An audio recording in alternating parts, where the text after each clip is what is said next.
2008년 10월 15일 의정서에 비극적인 사건이 기록되었다.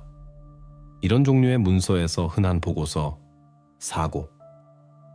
줄들은 짧았고 의미는 명확해 보였다. 14세 아냐 코발스카가 훈련 중 사망했다. 원인, 다이빙대에서 떨어져 머리를 플랫폼에 부딪혀 소생술을 시도했지만 실패. 그 당시 제시된 버전은 의문의 여지를 남기지 않았다. 아냐는 훌륭한 운동선수였고 이 사건은 그녀의 가족뿐만 아니라 전체 스포츠계를 충격에 빠뜨렸다.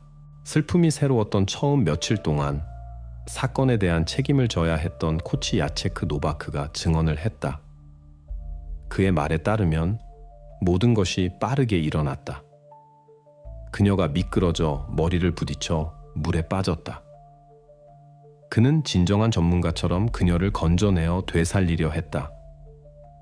이야기는 정직하고 비극적이지만 충분히 평범해 보였다. 코치는 본질적으로 이 상황의 영웅이 되었다. 하지만 곧 법의학 수사가 완료되자 코치가 제시한 버전이 의심스러워졌다. 머리 외상 외에도 아냐의 몸에서 팔뚝에 이상한 멍이 발견되었다. 전문가들이 즉시 이것에 관심을 보였다. 혈종의 형태와 위치가 강한 움켜짐의 흔적처럼 보였다. 이런 부상은 높은 곳에서 떨어져서 생길 수 없었고 분명히 다른 것이었다. 코치는 모든 것이 우연히 일어났다고 주장했고 그의 증언은 설득력 있게 들렸다. 하지만 감정 결과는 그가 말한 모든 것을 의심하게 만들었다. 팔뚝의 흔적은 분명히 일반적인 낙상에서 예상할 수 있는 것이 아니었다. 이 사건 뒤에 더 큰 무언가가 숨겨져 있었다.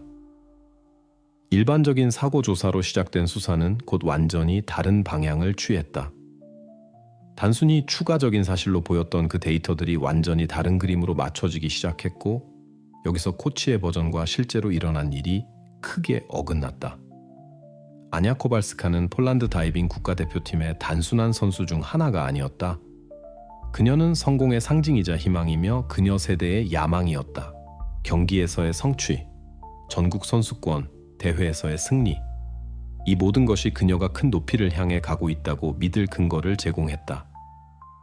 폴란드 주니어 국가대표팀 멤버이자 여러 주요 토너먼트에서 금메달 보유자인 그녀의 경력은 이제 막 시작되었지만 이미 밝게 빛나고 있었다. 아냐는 모든 사람이 동경하는 스포츠의 얼굴이었고 완벽한 운동선수가 되어 챔피언이 될 준비가 된 모습이었다. 그녀는 젊은이들의 모범이었고 영감을 주었으며 노력을 기울이면 스포츠에서 성공이 가능하다는 것을 보여주었다. 이 모든 것은 그녀의 코치 야체크 노바크 없이는 현실이 될 수 없었을 것이다. 그에 대해 말할 때 즉시 떠오르는 한 용어가 있었다. 엄격함. 그는 자신의 제자들에게 단순한 규율이 아닌 완전한 헌신을 요구하는 사람이었다. 날카롭고 타협을 모르며 요구가 많은 그는 누구도 봐주지 않았고 오직 그의 방법론을 견뎌낸 자들만이 진정한 운동선수가 되었다. 노바크는 온화함의 본보기가 아니었고 오히려 엄격한 기준의 화신이 되었다. 선수로서의 그 자신의 경력은 부상으로 중단되었고 아마도 바로 그것이 훈련에 대한 그의 접근 방식의 촉매제가 되었을 것이다. 실현되지 않은 야망, 각자를 한계까지 몰고 가려는 욕망, 최고 중에 하나가 되려는 것. 이 모든 것을 그는 자신의 제자들에게 옮겨 놓았다. 결국 그의 시스템은 효과가 있었다. 그의 지도해 가장 큰 토너먼트에서 메달을 따는 챔피언들이 나타났다. 노바크에게 중요한 것은 운동선수가 훈련에 얼마나 많은 노력을 투입했는지가 아니라 목표를 달성하기 위해 모든 것을 통과할 준비가 얼마나 되어 있는지였다. 챔피언들은 편안한 조건에서 태어나지 않는다고 그는 생각했다. 제자들에 대한 요구는 엄청났지만 결과는 엄격한 방법들을 정당화했다. 이 접근법은 열매를 맺었고 그의 제자들은 스타가 되었다. 아냐에 관해서는 그녀의 성공은 코치와 불가분의 관계에 있었다. 그들은 거의 완벽한 공생을 이루었다. 그녀는 재능이고 그는 그 재능을 발견하고 발전시킨 사람이었다. 사건 자료에서 스포츠위원회로부터의 야체크 노바크에 대한 평가를 찾을 수 있었다. 노바크 코치는 완전한 헌신을 요구했다. 규율이 그의 시스템의 기초였다. 그에게 규율은 단순한 말이 아니었다. 그것은 그의 모든 방법론이 구축된 기초였다. 그리고 이제 비극 후에 그의 접근법이 열매뿐만 아니라 그 대가도 있었다는 것이 명확해진다. 이 경우 성공의 대가는 누구든지 예상할 수 있었던 것보다 훨씬 높았다. 대중에게는 완벽한 그림으로 보였던 것이 실제로는 그 아래 어둠을 숨기고 있었다. 노바크의 제자가 된다는 것은 그의 규칙에 따라 사는 것을 의미했고, 그것은 엄격하고 때로는 무서운 것이었다. 하지만 밝혀진 바와 같이 이 모든 것은 빙산의 일각에 불과했다. 승리를 가져다준 방법을 가진 코치는 처음 보기에 보이는 것보다 훨씬 더 많은 것을 숨기고 있을 수 있었다. 아냐는 다른 운동선수들과 마찬가지로 그의 시스템의 일부였다. 하지만 이 성공 뒤에, 이 메달 뒤에, 그리고 그의 시스템을 접한 모든 사람들이 찬양했던 엄격한 규율 뒤에 실제로 무엇이 있었을까? 그리고 이제 전체 이야기가 점진적으로 전개되기 시작하면서 모든 것을 완전히 새로운 각도에서 보게 만드는 세부 사항들이 표면에 떠오르고 있다. 2008년 10월 15일 수영장 올림피아. 이곳은 수년 동안 국가 최고의 다이빙 선수들의 훈련이 이루어진 장소였다. 이 저녁 여기서 모든 것이 평상시와 같아 보였다. 하지만 나중에 이곳은 일어난 모든 일의 그림을 재고하게 만들 비극의 무대가 될 것이다. 18시 30분 아냐 코발스카 14세 국가대표팀의 가장 밝은 스타 중 하나가 다음 다이빙을 준비하고 있었다. 훈련에서 그녀는 항상 집중력과 높은 기술로 구별되었다. 이날 그녀는 복잡한 연습을 수행하고 있었다. 다이빙이 성공하지 못했다. 코발스카가 미끄러져 그녀의 시도는 실패로 끝났다. 이것은 모든 운동선수들이 주기적으로 그런 실패에 직면하는 표준적인 훈련이었다. 그녀도 다른 많은 사람들처럼 어려움에 직면했지만 항상 명예롭게 빠져나왔다. 하지만 이번에는 모든 것이 달랐다. 이 순간이 그녀 인생의 마지막이 되었다. 18시 45분 훈련이 끝났다. 아냐를 제외한 전체 팀이 체육관을 떠나 타르실로 향했다. 주변 분위기가 진정되기 시작했다. 아무것도 재앙을 예고하지 않는 것 같았다. 모든 사람이 자신의 일에 따라 행동했고, 실패한 다이빙 후에도 아냐는 평상시와 같이 단순히 회복을 위한 약간의 시간 외에는 더 큰 무언가가 필요하다는 징후를 보이지 않았다.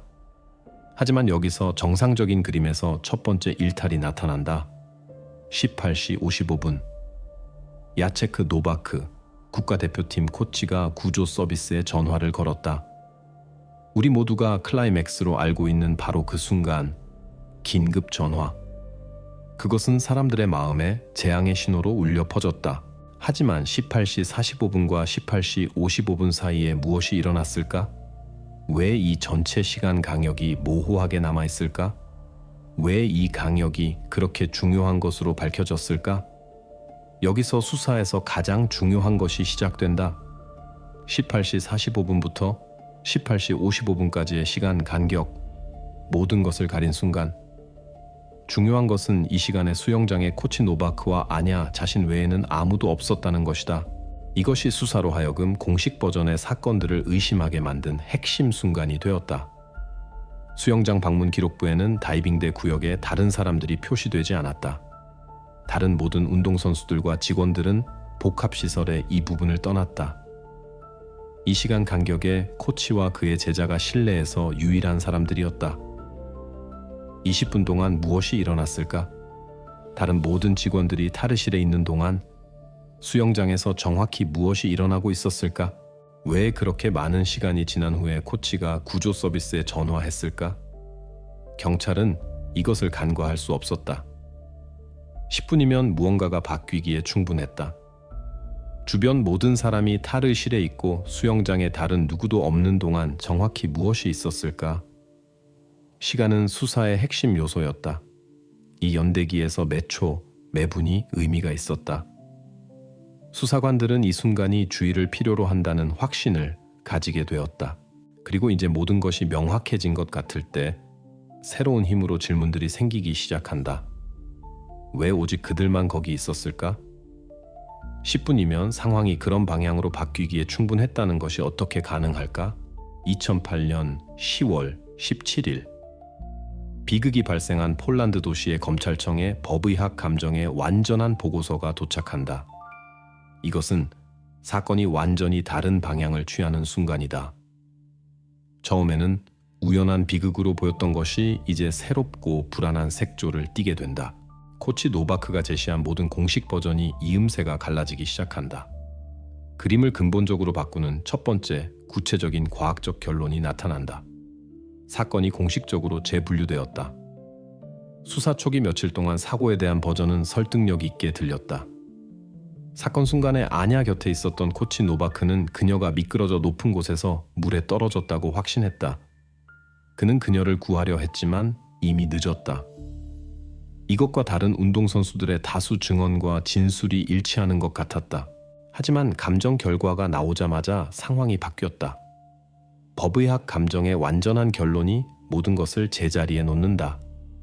첫째, 머리 외상에 대한 결론. 타격이 후두부에 가해졌다. 이것은 중요한데 코치의 버전을 믿는다면 아냐는 얼굴을 아래로 향해 떨어져야 했기 때문이다. 다이빙대에서의 낙상은 항상 그 방향으로 일어나고 설명에 따르면 머리 외상은 앞부분에 있어야 했다. 하지만 감정은 무엇을 보여주었을까? 타격이 정확히 후두부에 가해졌다. 이는 사람이 다른 위치에 있었거나 떨어지기 전에 영향을 받았다는 것을 의미한다. 그리고 또 하나의 극히 중요한 결론. 사망자의 폐에서 최소한의 물 흔적이 발견되었다. 이것은 이미 익사를 주된 원인으로 배제한다. 만약 그녀가 정말로 다이빙대에서 물에 떨어져 익사했다면 그녀 폐의 물 함량은 훨씬 높았을 것이다. 그녀가 익사하지 않고 아마도 물에 빠지기 전에 이미 죽었다는 것이 이제 명백해 보인다. 이것은 코치가 말한 것과 심각한 모순이다. 이 모든 것은 훨씬 더 끔찍한 결론으로 이끈다. 죽음은 낙상 순간에 오지 않았다. 그것은 그녀가 물에 빠지기 전에 왔다. 전문가는 자신의 결론에서 확인한다. 피해자의 죽음은 물에 빠지기 전에 발생했다. 이것은 단순한 실수가 아니고 우연이 아니다. 이것은 증인 측의 직접적인 거짓말이다. 수사 과정에서 수집된 과학적 데이터는 코치의 주장을 불가능하게 만든다. 그가 말한 모든 것이 진실일 수 없었다. 이제 노바크가 말한 불행한 낙상으로 인한 비극이 된 사고에 대한 버전은 모든 논리를 잃는다. 만약 죽음이 물에 잠기기 전에 발생했다면 아냐가 물에 빠지기 전에 무언가가 일어났고 무언가가 이것의 원인이 되었다는 것을 의미한다. 이것은 전혀 코치의 실수가 아니라 아마도 진실을 숨기려는 시도이다. 새로운 사실마다, 증거마다 수사는 초기 버전에서 점점 더 멀어진다. 그리고 이제 사실들이 한 가지를 말하고 코치의 증언이 물리학과 생물학의 모든 법칙에 모순될 때 수사관들은 사건이 완전히 다른 방향을 취한다는 것을 이해하기 시작한다.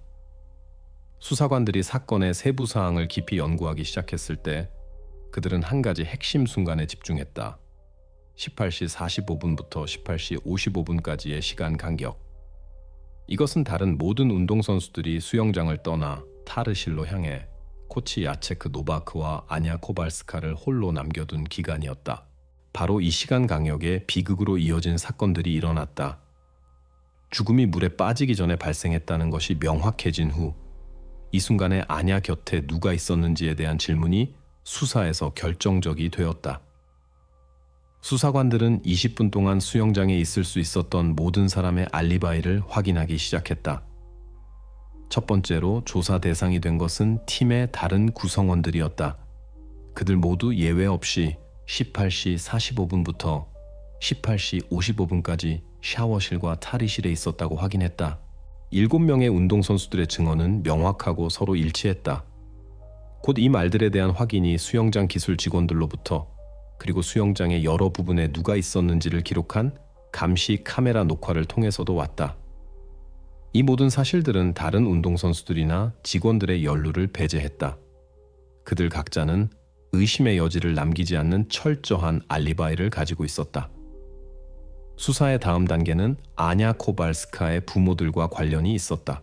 경찰은 이동통신 사업자 데이터를 사용하여 그들의 알리바이를 확인했다. 이것은 18시 45분과 18시 55분 사이에 그들이 수영장 근처에 있지 않았다는 것을 확인한 표준 절차였다. 이 시간에 그들은 스포츠 복합시설에서 멀리 떨어져 있었고 그들의 이동은 통신 사업자가 제공한 정보와 완전히 일치했다. 따라서 그들도 가능한 용의자 목록에서 제외되었다. 이 시점에서 모든 가능한 용의자들이 배제되었을 때 수사는 논리적이고 피할 수 없는 결론에 도달했다. 야체크 노바크는 이 중요한 시간 간격에 아냐 곁에 있을 수 있었던 유일한 사람이었다. 그는 죽음 순간에 알리바이가 확인되지 않은 유일한 사람이었다. 수사 의정서에 곧 핵심 기록이 나타났다. 야체크 노바크, 피해자 사망 순간에 알리바이가 없는 유일한 인물. 이 지위 변화는 단순한 형식이 아니었다. 이 순간부터 코치는 단순히 비극의 증인이 아니라 주요 용의자가 되었다. 수사가 수집한 모든 증거는 오직 그를 가리켰다. 모든 운동선수들에게 가까운 사람이었던 코치의 입장이 이제 수사의 중심에 있게 된 것은 이 상황을 더욱 불안하고 복잡하게 만들었다.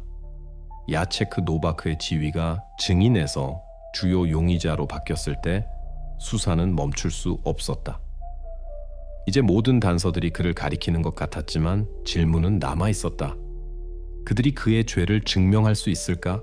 수사는 계속되었고 수사관들은 이제 완전히 새로운 범죄 그림과 함께 일해야 한다는 것을 준비하고 있었다.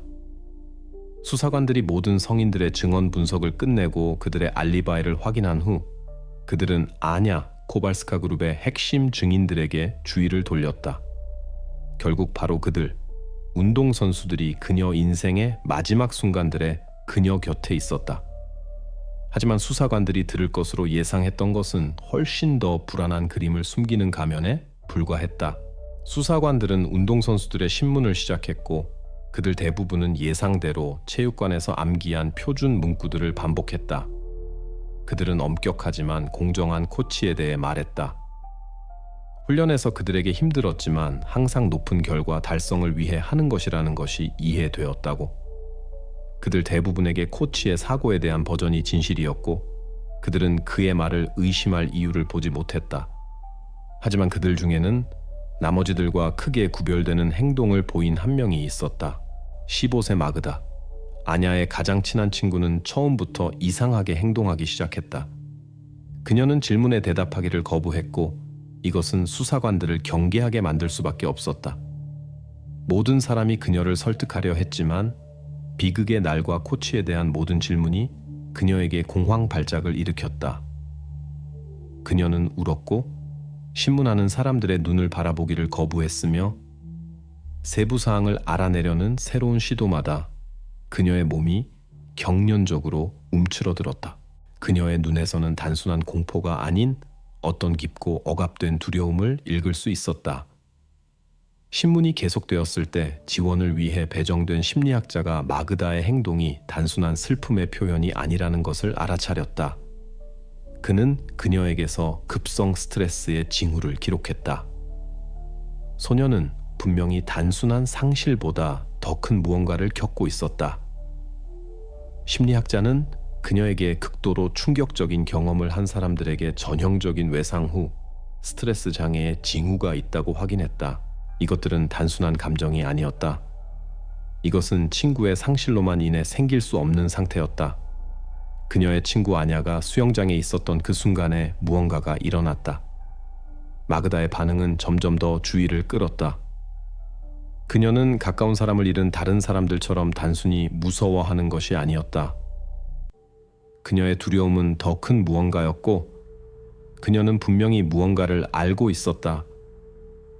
그녀가 말할 수 없거나 말하고 싶지 않은 무언가를 수사관들은 그녀의 침묵에 중요한 무언가가 숨어 있다는 것을 이해하고 그녀의 경험에 중점을 두기 시작했다. 심리학자가 정신감정적 외상의 존재를 확인한 후 수사는 중요한 결론에 도달했다. 마그다는 단순히 무서워하는 것이 아니었다. 그녀는 아마도 실제로 일어난 일의 증인이었을 가능성이 높았다. 하지만 그녀가 정확히 무엇을 보았기에 그런 공포를 불러일으킬 수 있었을까? 왜 그녀의 반응이 그렇게 강하고 비정상적이었을까? 이 시점에서 수사는 논리적 결론을 내렸다. 마그다는 핵심 증인일 수 있지만 그녀의 침묵은 훨씬 더 불안한 무언가에 대해 말하고 있었다. 비극 후 수사가 이미 첫 번째 중요한 결과들을 얻었을 때 수사관들의 주의는 야체크 노바크의 행동으로 옮겨졌다. 그의 행동들은 수사의 중요한 요소가 되었는데 사실들을 믿는다면 바로 그가 아냐 코발스카 곁에 있었던 마지막 사람이었기 때문이다. 바로 비극 후 그의 행동이 그의 내적 상태에 대해 많은 것을 말해줄 수 있고 아마도 숨겨진 동기까지 드러낼 수 있었다. 첫눈에 노바크가 한 모든 것은 충분히 예상 가능해 보였다. 그는 아무 일도 없었던 것처럼 계속 일했다. 10월 17일 비극 이틀 후 그는 팀의 나머지 구성원들과 훈련을 진행했다. 모든 것이 일정대로였다. 훈련은 변화 없이 평상시 분위기에서 진행되었다. 이 순간 만약 우리가 상황을 밖에서 본다면 코치가 자신의 제자들을 정상적인 삶으로 돌려보내려 한다고 생각할 수 있었을 것이다. 하지만 수사관들에게 이 행동은 불안한 신호가 되었다. 다음 날 10월 88일 노바크는 지역신문에 인터뷰를 했다. 그 안에서 그는 비극을 사고로 묘사하며 팀이 당열하고 안야를 위해 훈련을 계속해야 한다고 촉구했다. 그는 비극이 그들을 꺾어서는 안 되며 그들이 그녀의 일을 계속해야 한다고 말했다. 하지만 중요한 누군가를 잃었을 때 사람들은 어떻게 반응할까? 곁에 있었던 사람들은 어떻게 반응할까? 보통 그런 말들은 회복에 대한 호소로 들리지만 이 맥락에서는 이상하고 차갑게 들렸다. 왜 코치는 슬픔을 표현하지 않고 훈련을 중단하지 않고 애도의 시간을 주지 않았을까? 왜 그는 대신 일과 이미지에 집중했을까? 더욱 이상한 것은 코치 자신이 일어나고 있는 일에도 불구하고 완전히 침착했다는 것이다. 그는 이것에 대해 단순히 견뎌야 할 사건인 것처럼 말했다. 그의 행동들, 훈련, 인터뷰, 팀에게 일을 그만두지 말라는 호소는 가능한 한 빨리 모든 것을 평상시 궤도로 되돌리려 한다는 인상을 만들었다. 하지만 왜 현상 유지를 보존하는 것이 그렇게 중요했을까? 왜 상황이 그의 손에서 벗어나지 않도록 통제하는 것이 그렇게 중요했을까? 그리고 왜 슬픔에 빠지는 대신 그는 감정적 반응에 완전한 부재를 보여주었을까? 수사관들은 이것을 무시할 수 없었다. 그들은 즉시 그의 행동을 기록하기 시작했다. 노바크의 행동은 그들에게 단순히 이상한 것이 아니라 비정상적인 것이 되었다. 그는 보통 상실을 동반하는 감정들을 보여주지 않았다. 그의 행동들은 부자연스러워 보였고 마치 무언가를 숨기려 하는 것 같았다. 수색에 이것은 단순히 상실을 경험하는 사람의 행동이 아니었다. 이것은 서술을 통제하고 자신의 사건 버전을 보존하며 자신의 입장을 손상시킬 수 있는 어떤 약함의 표현도 피하려는 깊은 시도를 나타낼 수 있는 행동이었다. 그의 행동에 대한 심리학적 분석은 이 결론들을 확인할 뿐이었다. 슬픔의 외적 징후의 부재, 모든 것을 통제하고 여론을 조작하려는 시도, 이 모든 것이 그의 전략의 일부였다. 수사관들에게 이것은 중요한 신호였다. 그들은 노바크의 행동이 단순히 비극에 대한 반응이 아니라 진실을 숨기고 결과를 통제하려는 시도라는 결론에 도달했다. 아마도 그는 단순히 경찰에게 말한 것보다 훨씬 더 중요한 무언가를 숨기려 하고 있었을 것이다. 2008년 10월 22일, 마그덱에 다시 신문이 예정되어 있었다. 경찰과의 첫 만남 이후 며칠이 지났고 수사는 그녀를 내버려 두지 않았다. 매번 그녀는 침묵했고 그 운명적인 날에 일어난 세부 사항들을 밝히기를 거부했다. 하지만 이번에는 모든 것이 달랐다. 신문에 참석한 심리학자가 그녀가 말할 준비가 되었다는 것을 알아차렸다. 매 질문마다 그녀의 반응이 점점 덜 방어적이 되었고 마침내 그녀는 침묵을 깨뜨렸다. 처음에 그녀의 말들은 조용했고 마치 그녀 자신도 말하려는 것을 믿지 않는 것 같았다. 하지만 매 순간마다 마그다는 점점 더 확신을 가지게 되었다. 그녀는 자신의 친구 인생의 마지막 순간들을 어떻게 보았는지에 대해 말했다. 마그다는 살인의 증인은 아니었지만 그녀의 증언은 모든 것이 코치가 주장한 대로 수영장에서 일어났다는 버전을 파괴했다. 곧 그녀가 중요한 무언가를 보았다는 것이 명확해졌다. 그녀의 이야기에서 비정상적인 세부 사항들이 그려지기 시작했다. 그녀는 실패한 다이빙 후 코치 야체크 노바크가 아냐를 다른 모든 사람들이 하듯이 다이빙대로 다시 데려가지 않고 대신 그녀의 손을 거칠게 잡고 지하로 이어지는 업무용 복도 쪽으로 끌고 갔다고 기억했다. 마그다는 그가 나를 부끄럽게 하는 것은 그만해. 아래로 가자, 이야기하자고 말한 것을 명확히 기억했다. 이 말들은 그녀에게 충격적인 인상을 주었는데 그것들이 명백히 자신의 제자를 구하려 했던 코치의 이미지와 맞지 않았기 때문이다. 그녀가 수사관들에게 이 세부 사항들을 말했을 때 그들은 이것이 단순히 우연한 순간이 아니라는 것을 이해했다. 마그다의 말에 따르면 노바크는 아냐를 밟고 열린 장소가 아닌 폐쇄적이고 고립된 방, 접근이 없고 아무도 일어나는 일을 볼 수 없는 지하로 데려갔다. 이 발견은 일어난 일의 그림을 근본적으로 바꾸었다. 아냐의 삶을 영원히 바꾼 사건들이 일어날 수 있었던 새로운 장소가 나타났다. 외부의 시선으로부터 숨겨진 장소, 드라이 홀. 이것은 숨겨진 대화를 나누거나 아마도 더 끔찍한 무언가를 하기에 완벽한 장소였다. 수사관들은 마그다의 증언을 바탕으로 수영장 올림피아 건물의 평면도를 조사하기 시작했다. 그녀가 묘사한 경로는 직접 지하로 이어졌다. 평면대는 한 방에서 만나는 단 하나의 길이 있었다. 사라 티레닝구 수채고 또는 간단히 말해서 드라이 홀. 그곳에는 감시 카메라가 없었고 외부의 시선으로부터 숨을 수 있는 건물의 고립된 부분에 위치해 있었다. 이 순간부터 이곳이 비극의 진정한 진원지가 될 수 있다는 것이 명백해졌다. 수사관들은 즉시 결정을 내렸다. 드라이홀에서 즉시 수색을 실시하는 것. 이 단계는 마그다의 말을 확인할 수 있는 어떤 증거든 찾기 위해 생명적으로 중요했다. 그녀가 묘사한 것은 의심의 여지를 남기지 않았다. 이것은 가장 중요한 답들이 숨겨진 장소였다. 바로 여기서 무엇이 일어났을 수 있는지에 대한 이해는 수사에 완전히 새로운 전망들을 열어주었다. 이제 질문은 수영장에서 무엇이 일어났는지가 아니라 코치가 아냐와 함께 향했던 그 지하에서 실제로 무엇이 일어났는지였다.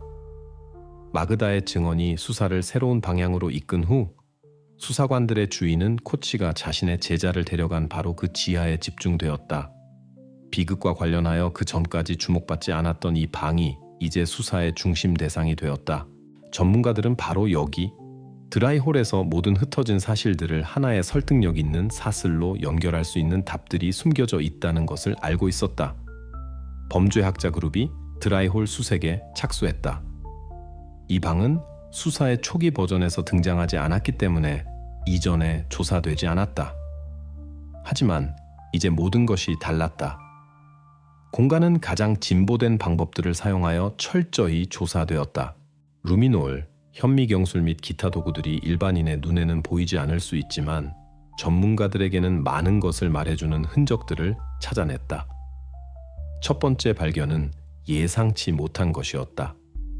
체조벽의 기초 부분, 가장 접근하기 어려운 구역 중 하나에서 현미경으로 확인할 수 있는 파란색 섬유가 발견되었다. 그것은 즉시 주의를 끌지는 않았지만 범죄학자들은 빠르게 그 중요성을 이해했다. 이것은 단순한 쓰레기가 아니라 코치를 사건 현장과 연결할 수 있는 흔적이었다. 섬유는 직물성이었고 그 구조가 전문가들에게 의혹을 불러일으켰다. 하지만 가장 중요한 발견은 루미놀의 도움으로 이루어졌다. 물질이 벽의 특정 부분에 떨어졌을 때 바닥을 덮고 있던 매트에서 거의 보이지 않는 흔적들이 나타나기 시작했다. 이 흔적들은 씻겨 나갔지만 그 특성상 명백히 생물학적 기원을 나타냈다. 이것은 우연일 수 없었다. 중요한 점은 흔적들이 코치가 자신의 제자를 데려간 그 장소에 있었다는 것이다. 이것이 피라는 것을 이해하는 것이 수색의 핵심 순간이 되었다. 전체 범죄학자 팀은 그들이 단순히 사소한 흔적을 찾은 것이 아니라는 것을 이해했다. 이 발견들은 죄를 증명하는 기초가 될 수 있었다. 표본들은 더 깊은 분석을 위해 즉시 실험실로 보내졌다. 며칠 후 감정 결과가 최악의 추정들을 확인했다. 체조벽에서 발견된 섬유가 야체크 노바크의 운동복 직물과 완전히 일치했다. 그는 비극의 날 이 운동복을 입고 있었고 이것은 카메라에 기록되었다. 이것은 다른 누군가가 아닌 바로 그가 이 장소에 있었다는 중요한 확인이었다. 하지만 가장 놀라운 결론은 DNA 실험실에서 왔다. 분석 결과 바로 그 흔적들에서 발견된 피가 아냐 코발스카의 것이라는 것이 밝혀졌다. 이것이 결정적인 증거가 되었다. 코치와 그의 제자, 그리고 사건 현장 사이의 연결이 확립되었다. 이전에 아무도 생각하지 않았던 장소가 이제 사건의 주요 증거가 되었다. 수사관들은 더 이상 의심하지 않았다. 비극은 우연이 아니었다. 범죄 현장, 드라이홀, 이 모든 일어난 일의 진원지가 되었고 이제 전체 사건들의 사슬이 논리적인 그림으로 맞춰졌다. 마그다가 침묵을 깨뜨린 후 수사는 새로운 방향으로 일하기 시작했다. 아냐의 친구의 증언은 사건의 그림을 바꾼 핵심 순간들을 드러냈다. 수사관들은 이제 야체크 노바크의 다른 전 제자들과 이야기해야 한다는 것을 깨달았다. 오래전에 스포츠를 떠난 이 아이들이 이제 말할 준비가 되어 있었다. 마그다처럼 그들의 침묵도 우연이 아니었다. 이 사람들의 증언은 노바크의 지도해 올림피아에 존재했던 시스템에 눈을 뜨게 해주었다. 수사가 신문을 깊이 파고들면서 새로운 증언들이 나타났다. 몇몇 전 운동선수들이 마그다의 말을 확인하고 자신들의 이야기를 했다. 그들 모두는 코치에 가혹하고 종종 굴욕적인 행동에 직면했다고 주장했다. 이 이야기들은 수사가 이제 통일된 그림으로 쌓을 수 있는 돌들처럼 되었다. 갑자기 그렇게 오랫동안 그림자에 남아있던 드라이홀이 단순한 훈련 장소가 아니라 처벌과 징계 조치를 위한 진정한 격리실이었다는 것이 밝혀졌다. 하나씩 이 증인들은 코치가 신체적 처벌, 굴욕, 위협을 사용하여 자신의 제자들을 통제해 두었다고 말했다. 같은 장소에서, 드라이홀에서, 외부인들의 시선으로부터 멀리 떨어진 곳에서 노바크는 이 훈련들을 지옥으로 바꾸었다. 그들은 작은 실수 후에 코치가 어떻게 그들의 성을 외치고 기술을 교정하거나 실패한 시도에 대해 처벌하기 위해 힘을 사용했는지 이야기했다. 모든 것이 같은 장소에서 일어났다. 지하에서 그의 가혹하고 무자비한 통제해 이 장소는 코치가 자신의 제자들에게 기른 단연간의 억압과 두려움의 진원지가 되었다. 수사관들은 이 사실들을 시스템으로 맞추기 시작했고 곧 아냐의 죽음이 우연한 분노의 폭발이 아니라 긴 길의 자연스러운 연속이었다는 것이 이해되었다. 살인은 단순히 코치의 우연한 경로가 아니었다. 이것은 그가 구축한 단연간의 억압 시스템의 결과였다. 이것은 노바크가 아이들을 위협하고 조작하기 위해 자신의 지위를 사용했던 모든 이전 사건들을 따른 결말이었다. 이 증언들은 코치가 체계적으로 두려움을 통제의 도구로 사용했다는 명확한 그림을 제공했다. 수사는 새로운 수준에 도달했다. 노바크의 행동이 예외가 아니라 두려움과 처벌이 표준이었던 구조의 일부였다는데 더 이상 의심이 없었다. 이제 한 가지 중요한 질문만 남았다. 스포츠에서 그런 높이에 도달한 성공적인 코치가 왜 가학적으로 행동했을까? 이 질문에 대한 답이 아마도 전체 비극을 이해하는 열쇠였을 것이다. 아냐의 죽음은 우연한 파탄이 아니라 노바크가 자신 주위에 구축한 잔인한 시스템의 절정이었다. 수사가 코치 야체크 노바크가 전체 비극의 중심이었다는 것을 밝혀낸 후 주의는 그의 개인적 과거로 옮겨졌다. 모든 증거가 일어난 일에 대한 그의 직접적인 연루를 가리켰지만 이제 가장 중요한 질문이 남아 있었다. 왜 그가 그렇게 행동했을까? 왜 경력의 정점에 서 있는 이 성공적인 코치가 그렇게 잔인한 행동 모델을 사용했을까? 답을 찾기 위해 수사관들은 그가 코치가 되기 전 그의 과거를 살펴보기로 결정했다. 노바크의 전기를 연구하기 위해 스포츠위원회 아카이브의 요청이 이루어졌다. 그의 이야기는 무엇을 숨기고 있을까? 학생들에 대한 그런 태도는 무엇에 의해 조건지어졌을까? 밝혀진 바와 같이 그의 스포츠 경력은 절정에서 중단되었고 그것은 화려할 수 있었다. 그는 뛰어난 다이버였고 큰 희망이 걸려 있었다. 하지만 운명은 다르게 정했다. 올림픽 예선 경기에서 척추 부상이 20세에 그의 경력을 끝냈다.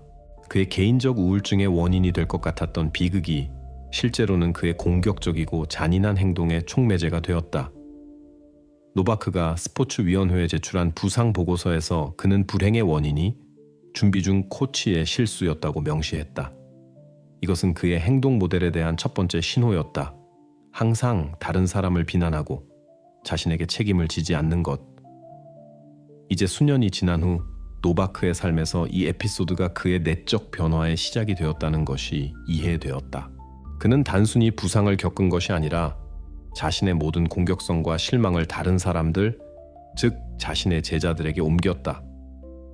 이 제자들은 본질적으로 그의 실현되지 않은 야망의 연속이 되었다. 그는 그들의 성공을 자신의 것으로, 실패를 자신의 개인적 패배로 인식했다. 그리고 바로 그래서 그들의 훈련에서 매번의 실수, 그의 요구에서 매번의 일탈이 그에게 개인적 모독으로 인식되었다. 수사를 위해 실시된 심리학적 감정이 이 결론들을 확인했다. 수집된 데이터를 바탕으로 전문가는 진단을 내렸다. 자기애적 인격장애와 병적 완벽주의의 징후. 노바크는 자신의 머릿속에 이상화된 그림을 만들었다. 그는 위대한 코치였고 그의 제자들은 그 자신처럼 완벽해야 했다. 만약 무언가가 잘못되면 이것은 그의 개인적 실패로 인식되었다. 따라서 그들의 어떤 실수든 그에게 가혹한 반응, 처벌의 이유가 되었다. 그는 단순히 엄격한 코치가 아니라 자신의 실현되지 않은 야망을 실현하기 위한 도구로 자신의 제자들을 사용한 사람이었다. 이제 심리학자들이 노바크의 행동을 해독했을 때 수사관들은 그의 잔인함이 우연한 폭발이 아니었다는 것을 이해했다. 이것은 수년에 걸쳐 발전한 체계적이고 병적인 행동이었다.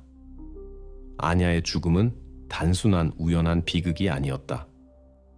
이것은 코치가 규율과 승리에 대한 열망의 외관 뒤에 숨겼던 단영한의 폭력의 자연스러운 결말이었다. 노바크가 어떻게 그런 지경에 이를 수 있었는지에 대한 질문들은 이제 덜 중요해졌다. 우리는 이미 그가 성공을 위해서는 모든 것을 할 준비가 되어 있었고 자신의 제자들을 자신의 그림자로 자신의 실패한 꿈의 연속으로 인식했다는 것을 알고 있었다. 2008년 10월 30일 야체크 노바크가 마침내 신문실에 나타났다. 이 순간까지 가설과 추측처럼 보였던 모든 것이 이제 명확한 윤곽을 얻었다. 수사관의 손에는 코치의 모든 주장을 파괴하는 증거들로 가득한 사건 폴더가 있었다. 그는 용의자의 앞날을 결정할 마지막 대화를 준비하고 있었다. 노바크의 지위가 바뀌었다. 그는 더 이상 증인이 아니라 살인 용의자가 되었다. 수사관은 차갑고 체계적으로 그 앞에 증거들을 펼쳐놓기 시작했다. 지난 몇 주 동안 수집된 모든 증거들이 이제 하나의 순서로 배열되었고 그것들 각각이 노바크가 그렇게 완고하게 구축했던 거짓말을 파괴했다. 수사관은 피해자가 물에 빠지기 전에 죽음이 발생했다고 명확히 지적한 병리학자의 결론부터 시작했다. 물에 빠지기 전에 죽음. 이것이 노바크의 발밑에서 기반을 빼앗은 첫 번째 성명이었다. 그는 다이빙대에서의 낙상이 원인이 되었다고 확신했지만 감정은 명확히 반대를 보여주었다. 수사관은 계속했다. 아냐의 인생 마지막 순간들의 곁에 있었던 증인 마그다의 증언이 두 번째 타격이 되었다. 그녀는 노바크가 아냐를 다이빙대로 다시 데려가지 않고 지하, 드라이 홀로 어떻게 데려갔는지 이야기했다. 이 말들이 코치의 사고 버전을 파괴했다. 그리고 여기에 또 하나의 반박할 수 없는 증거가 추가된다. 아냐의 피 흔적과 노바크의 운동복 직물과 일치한 현미경 섬유를 보여주는 실험실 사진.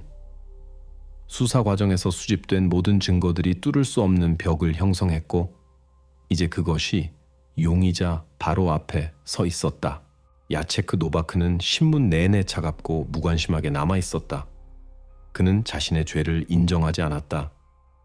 제시된 증거들에 대한 그의 반응은 이미 오랫동안 통제와 조작에 익숙해진 사람의 전형이었다. 그는 부서지지도 두려움이나 당황을 보이지도 않았다. 대신 그는 주변 모든 사람을 비난하기 시작했다. 그는 자신이 중상모략을 당하고 있다고 주장했고 마그다가 거짓말을 하고 있으며 이 모든 사건이 사고라고 말했다. 그는 자신의 행동에 대한 설명을 찾으려 했지만 그의 말들이 점점 더 무의미하게 들렸다. 이것은 음모다. 모든 사람이 나를 반대한다. 마그다가 거짓말을 한다. 그녀는 충격 상태에 있었고 이제 모든 사람이 그녀의 말을 나를 반대하는 데 사용하고 있다. 그가 선언했다. 그의 주장들은 너무 터무니없어서 수사관들이 진지하게 받아들이기 어려웠다.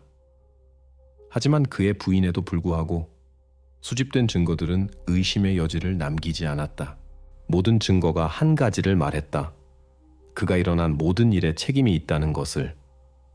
수사관은 의정서에 노바크의 말들 하나하나를 기록하면서 차분히 요약했다. 이것은 사고였다. 코치가 구축하려던 거짓말이 반박할 수 없는 증거들의 도움으로 파괴되었다는 것을 의정서에 추가하면서 죄의 인정을 받지 못할 것이라는 것을 이해하면서도 수사는 여전히 확신했다. 이 사람이 유죄였고 이제 남은 것은 체포를 공식적으로 서류화하는 것뿐이었다. 신문 결과에 따라 노바크의 항의에도 불구하고 그의 체포영장이 발행되었다. 수사가 수집한 증거들과 증언들이 코치의 정당화 가능성들을 모두 닫았다. 전체 이야기가 이제 명확했다.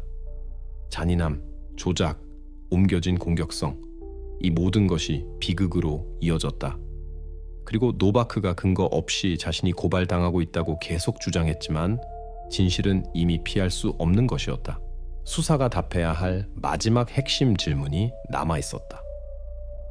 야체크 노바크가 증언에 따르면 비극이 일어난 지하에서 수영장으로 시신을 어떻게 옮겼을까? 이 질문에 대한 답은 코치의 우연한 낙상에 대한 거짓 버전을 최종적으로 파괴하는 증거 사슬의 마지막 고리가 될 수 있었다. 이를 위해 수사는 증인들의 증언뿐만 아니라 지금까지 시야에서 벗어나 있던 기술적 데이터도 사용하기로 결정했다. 수사관들은 수영장 올림피아의 기술적 기록들을 연구하기 시작하여 옮김이 어떻게 눈에 띄지 않게 실행될 수 있었는지 알아내고자 했다. 그들은 가장 눈에 띄지 않지만 핵심적인 요소 중 하나인 지하와 건물의 주요 층들을 연결하는 업무용 엘리베이터에 집중했다. 엘리베이터들은 보통 감시 카메라에 기록되지 않지만 대신 시스템 로그에 기록을 남긴다. 수사관들이 이 데이터를 요청했고 그들이 발견한 것이 가장 중요한 발견이 되었다. 기록들은 즉시 주의를 끈 이상 현상을 보여주었다. 10월 15일 18시 51분에 희귀하지만 극히 중요한 요인 중 하나가 기록되었다. 엘리베이터가 하층 드라이홀이 있던 지하층에서 1층 수영장 구역으로 이동했다. 이것은 모든 가능성에 따르면 시신이 옮겨진 바로 그 순간에 엘리베이터가 사용되었다는 것을 확인하는 중요한 발견이었다. 엘리베이터 이동에 대한 기록이 로그에 기록되었지만 비디오 감시는 실제 과정을 기록하지 않았다. 이것은 시신의 이동이 우연이 아니라 신중하고 냉정한 행동이었다는 것을 수사가 이해할 수 있게 해준 몇 안 되는 증거 중 하나였다. 최종적인 확신을 위해 수사관들은 수사 실험을 실시하기로 결정했다. 그들은 시신이 얼마나 쉽게 옮겨질 수 있었는지 이해하고 한 층에서 다른 층으로의 이동에 얼마나 많은 시간이 필요했는지 확인하기 위해 행동을 정확히 재현했다. 노바크가 신체적으로 강한 사람이었고 시신의 무게가 45kg 정도였기 때문에 코치에게 운반은 문제가 되지 않았다. 실험은 엘리베이터를 이용한 지하에서 수영장으로의 시신 이동이 3분 이상 걸리지 않는다는 것을 보여주었다. 이것은 모든 사람이 수영장을 떠난 순간과 구조 서비스에 전화를 건 순간 사이에 남아있던 10분의 시간 창구에 완벽하게 맞아떨어졌다. 수사관들은 최종 결론에 도달했다. 이것은 우연한 행동이 아니라 연출과 범죄 은폐를 목적으로 한 신중하게 계획된 계획이었다. 이 발견은 의심의 여지를 남기지 않았다. 퍼즐의 모든 조각들이 하나의 그림으로 맞춰졌다. 살인뿐만 아니라 범죄를 숨기는 방법도 모든 것이 세세한 부분까지 계획되었다. 야체크 노바크는 단순히 비극의 일부가 된 것이 아니라 그 작가가 되어 사실들과 상황들을 조작했다. 이 순간부터 수사관들은 자신 있게 선언할 수 있었다. 거짓말이 폭로되었고 그것을 숨기려는 가장 교묘한 시도들조차 이제 일어난 일의 그림을 바꿀 수 없다. 법정 공판, 홀의 침묵이 흐른다. 이 순간의 수개월간의 수사에서 축적된 모든 것이 공개되어야 했다. 검사의 손에는 촉매제처럼 노바크의 변호에서 제시된 마지막 버전을 파괴할 증거들이 있다. 수사관들과 전문가들의 모든 작업이 각 증거가 진실을 보여주기 위해 사용될 한순간으로 귀결된다. 기소 측이 증거 제시를 시작하고 이제 전체 홀이 숨을 죽이고 무엇이 결정적 농어가 될지 기다리고 있다. 검사는 마그다의 증언부터 시작하여 그녀가 수영장에서 시작되어 지하에서 계속된 아냐의 마지막 여정을 어떻게 목격했는지 이야기했다. 그녀의 말에 따르면 코치가 자신의 제자를 그곳으로 데려간 것이다. 이것은 사건의 진행을 바꾼 핵심 순간이었고 검사는 의심의 여지를 남기지 않았다. 그가 그녀를 아래로 데려갔다. 마그다의 이 말들이 노바크의 우연한 낙상 버전을 파괴한 증거 사슬의 첫 번째 고리가 되었다. 그 다음 검사는 범죄 현장에서 얻은 증거들로 넘어갔다. 그는 드라이홀에서 발견된 피 흔적과 섬유를 제시했는데 이것 또한 노바크의 운동복 직물과 일치했다. 지하에서 발견된 모든 요소는 감정으로 확인되었고 비극이 바로 여기서 고립된 공간에서 일어났다는 것을 가리켰다. 따라서 모든 것이 높은 곳에서 일어났다는 코치의 주장은 진실일 수 없었다. 검사가 법정에서 제시한 마지막 증거는 필요한 시간에 10월 15일 18시 51분의 지하에서 1층으로의 여행을 기록한 업무용 엘리베이터의 이동 데이터였다. 이것은 수사 버전에 따르면 시신이 이미 옮겨진 시간이었고 이제 노바크가 아냐를 나중에 발견된 수영장으로 어떻게 쉽고 눈에 띄지 않게 옮길 수 있었는지 물리적으로도 설명할 수 있었다. 모든 증거, 모든 말, 모든 증언이 의심의 여지를 남기지 않는 하나의 불변의 사슬로 합쳐졌다. 노바크가 완고하게 고수했던 사고에 대한 버전이 완전히 반박되었다. 수사의 모든 고리가 기소를 강화했고 모든 것이 명백해졌다. 아냐의 죽음은 우연이 아니었다. 이것은 계산적으로 계획되고 실행된 냉혈한 범죄였다. 검사가 증거 제시를 마쳤을 때 변호의 차례가 왔다. 야체크 노바크에게 발언권이 주어졌다. 그는 단 한마디의 후회도 하지 않았다. 대신 그는 다시 모든 혐의를 부인하기 시작했다. 이것은 모두 거짓말이다. 마그다가 거짓말을 한다. 이것은 사고였고 모든 것이 조작되었다. 그의 말들은 변명하려는 시도에 불과했고 진실을 숨기려는 것이었다. 그는 수집된 모든 증거들이 반대를 말하고 있음에도 불구하고 자신의 사건 버전을 계속 주장했다. 노바크의 말들은 공허하게 들렸고 체면을 지키려는 한심한 시도들처럼 보였다. 그의 얼굴에는 조금의 후회도 없었다. 오직 증명된 것을 바꿀 수 없는 절망적인 저항만 있었다. 인정은 없었지만 그것이 필요하지도 않았다. 그의 버전은 최종적으로 폭로되었고 이 홀에서는 이미 그의 죄에 대한 의심이 남아있지 않았다. 그가 증언을 거부한 신문 의정서가 그의 죄 인정 거부를 확인하는 마지막 문서가 되었다. 이 순간 노바크의 얼굴을 바라보는 것은 무자비했다. 회개하는 사람이 아니라 자신의 거짓말 속에서 폭로된 거짓말쟁이가 있었다. 이 순간 시간이 느려진 것 같았다. 이 침묵 뒤에는 아무도 관심 없는 공허한 변명 외에는 아무것도 없었다. 이제 모든 증거들이 수집되었을 때 수사는 그 운명적인 날에 무엇이 일어났는지에 대한 최종 버전을 제시할 수 있었다. 새로운 증거마다 점점 더 명확해졌다. 비극은 우연한 분노의 폭발이 아니라 신중하게 계획된 범죄의 일부였다. 수사는 모든 요소들을 통일된 그림으로 맞췄고 이제 사건들의 연대기를 복원하는 것만 남았다. 2008년 10월 30일 야체크 노바크는 아냐와의 갈등 후 그녀를 지하, 드라이 홀로 데려갔고 그곳에서 아무도 그들을 볼 수 없었다. 이 고립된 방에서 마지막이자 치명적인 장면이 시작되었다. 그들 사이의 갈등이 빠르게 격화되었다. 아냐의 행동에서 무언가가 코치를 분노하게 만들었고 분노의 순간에 그는 힘을 사용했다. 그녀를 밀쳤을 때 그는 다음에 일어날 일을 막을 수 없었다. 아냐의 머리가 체조벽의 금속 가장자리에 강하게 부딪혔다. 이것이 치명적인 타격이었다. 그녀가 생명의 징후를 보이지 않는다는 것을 깨달았을 때 그의 첫 번째 생각은 일어난 일을 어떻게 숨길 것인가였다. 도움을 요청하는 대신 그는 즉시 나중에 폭로에서 핵심적인 역할을 한 결정을 내렸다. 그는 그녀의 무기력한 시신을 엘리베이터로 옮기고 걸음을 늦추지 않고 지하로 내려가 업무용 엘리베이터를 이용했다. 엘리베이터가 지하에서 1층으로 이동하는 몇 분 동안 그는 이미 자신의 거짓말을 개발하고 있었고 일어난 일의 진정한 원인을 숨기기 위한 연출을 준비하고 있었다. 업무용 복도를 통과하여 그는 그녀를 수영장으로 가져왔다. 카메라에 잡히지 않은 엘리베이터가 그의 동맹이 되어 시신을 한 층에서 다른 층으로 옮겼다. 몇 분 후 그는 그녀를 물에 던져 넣어 사고인 것처럼 보이게 만들었다. 나중에 흔적을 숨기고 긴급 서비스에 전화를 걸어 마치 통제할 수 없는 사고가 일어난 것처럼 비극을 신고했다. 그는 모든 책임이 우연에 떨어지도록 하려 했고 자신의 손에는 떨어지지 않도록 하려 했다. 이제 모든 것이 수집되었을 때 수사는 일어난 일에 대한 정확한 법적 자격을 부여할 수 있었다.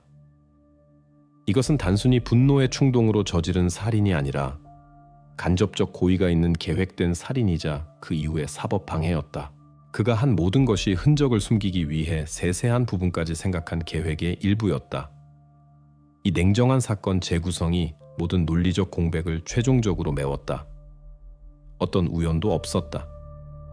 일어난 모든 것이 단연간의 조작, 완벽주의, 통제에 대한 열망의 심리학의 결과였다. 노바크는 우연의 가면 뒤에 숨겨서 자신의 행동에 대한 책임을 피하려 했지만 증거들이 스스로 말하고 있었다. 2009년 7월 브로츠와프시 지방법원 홀에서 수사가 몇 달 동안 향해온 순간이 왔다. 피고석에는 잔인한 조작과 억압의 상징이 된 코치 야체크 노바크가 앉아있다. 전국을 충격에 빠뜨린 사건이 이제 최종 단계에 접어들었다. 수사가 수집한 모든 증거들이 의심의 여지를 남기지 않았다. 증인들의 증언부터 범죄학적 데이터까지 모든 증거들이 하나의 같은 결론으로 이끌었다. 노바크가 유죄였다. 배심원단이 심의를 위해 물러났다. 홀에 긴장된 침묵이 맴돌았다. 홀에 있는 모든 사람이 이 순간이 전체 비극의 절정이 되었다는 것을 알고 있었다. 질문은 오직 하나뿐이었다. 배심원들이 결정을 내리기 전에 얼마나 오래 고민할 것인가. 모든 혐의의 무거움과 증거들에 반박할 수 없음에도 불구하고 결정의 공정성에 대한 질문은 열려 있었다. 그리고 얼마 후 법원이 판결을 가지고 돌아왔다. 야체크 노바크는 모든 혐의에서 유죄로 인정된다 고 판사가 말했고 이 말들이 즉시 이 사건의 최종적인 종지부가 되었다. 법원은 어떤 정상 참작 사유도 찾지 못했다. 증인 증언부터 전문가 결론까지 모든 증거들이 하나로 이끌었다. 이것은 계획적이고 계산적으로 실행된 냉혈한 살인이었다. 사법 방해, 사고 연출 시도, 이 모든 것이 하나의 사슬의 고리들이었고 이제 이 무거운 짐이 피고에게 지워졌다. 그 다음 판사가 판결을 선고했다. 미성년자 살인과 사법 방해로 야체크 노바크에게 25년의 자유 박탈형이 선고된다. 이것은 정의의 빚을 갚고 그의 범죄로 파괴된 세상에 균형을 되돌려야 하는 판결이었다. 25년 저지른 일의 무게를 고려할 때 공정해 보이는 기간. 노바크에게는 용서도 완화도 없었다. 그의 행동들이 범죄적인 것으로 인정되었고 판결 선고 순간에 그는 자신의 방어적 입장에 남아 있었고 정당화하려 했지만 그의 모든 시도가 운명을 바꿀 수는 없었다. 그가 사람들을 조작한 잔인함, 억압을 위해 사용한 그의 교사적 권위, 이 모든 것이 법원의 최종 결정으로 근절되었다. 판결은 단순히 공정한 것이 아니라 노바크가 상처 주고 자신의 야망을 위해 이용했던 사람들을 위해 적어도 부분적으로라도 정의를 회복하기 위한 필요한 조치였다. 그리고 삶이 이전 궤도로 돌아가지는 않을 것이지만 이 조치는 그의 통제하에 있었던 모든 사람들과 그의 손에 고통받았던 사람들에게 중요했다. 노바크 사건은 종결되었지만 그 메아리는 계속 울려 퍼진다. 국가를 충격에 빠뜨린 비극은 판결로 끝나지 않았다. 법정 절차 후에 이어진 변화들은 오랫동안 기다려온 인정을 받은 결과로서 피할 수 없는 것이 되었지만 사회에 지울 수 없는 흔적을 남겼다. 이 사건의 마지막 페이지가 넘겨진 후 무엇이 바뀌었을까? 모든 것이 시작된 수영장 올림피아에서는 경영진이 교체되었다. 수사 직후 즉시 확립된 미성년자 운동선수들과의 새로운 작업 규칙들이 의무화되었다. 이제 감시 카메라가 공용 구역뿐만 아니라 이전에 통제 밖에 있던 사건들이 일어났던 업무용 복대도 설치되었다. 이 변화들은 그 끔찍한 사건에 대한 반응이 되었고 이곳과 한때 연결되었던 모든 사람에게 영향을 미치지 않을 수 없었다. 핵심 증인이었던 마그다는 스포츠를 계속할 수 없었다. 그녀가 겪은 두려움과 트라우마는 그녀에게 견딜 수 없는 것이 되었고 그녀는 영원히 스포츠 경력을 떠났다. 이 사실은 물론 전체 이야기에 자신의 흔적을 남기지 않을 수 없었다. 그녀에게도 다른 많은 사람들에게도 이 사건은 단순한 비극이 아니라 그녀가 한때 사랑했던 것과의 최종적인 결별이 되었다. 하지만 이 사건의 결과는 수영장과 몇 사람의 삶에만 국한되지 않았다. 야체크 노바크에 관한 사건은 광범위한 사회적 반향을 불러일으켜 폴란드에서 진정한 선례가 되었다. 이것은 단순히 한 사건에 대한 수사가 아니라 젊은 운동선수들과의 스포츠 교육과 허용 가능한 작업 방법에 대한 새로운 논의의 시작이었다. 당시 폴란드 스포츠부 장관은 전국 스포츠 학교에서 대규모 검사를 시작했고 코치들의 심리적 준비에 대한 요구사항을 강화했다. 코치들이 종종 의문의 여지가 없는 권위로 인식되었던 나라에서 이것은 변화를 향한 중요한 걸음이 되었다.